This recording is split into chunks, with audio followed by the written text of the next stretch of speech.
Ang update sa bahay ni nanay. Oh, tapos na yung terrace. Tuloy po tayo sa bahay ni nanay. Oh, hindi pa totally tapos, oh. Pero pwede na, oh.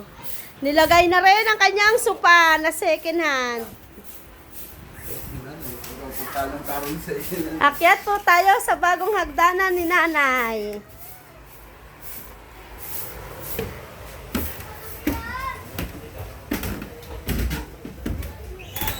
Oh, yung kanyang terrace. Ito yung pangalawang kwarto. May pintuan at bintana. Oh, ganda ng tanawin. Sarap ng hangin mula sa dagat. Ang terrace ni nanay.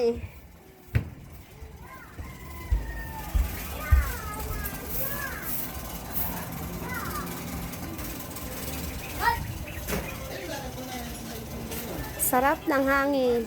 Ito yung aming engineer. Hayahay na.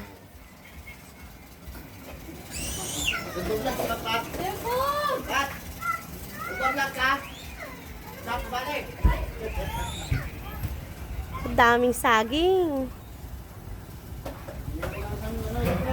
Ang laki ng saging. May sagingan pa doon.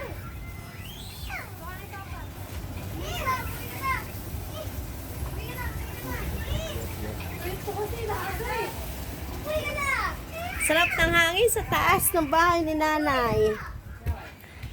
Sa susunod naman, ito naman ang titibagin ang kalat.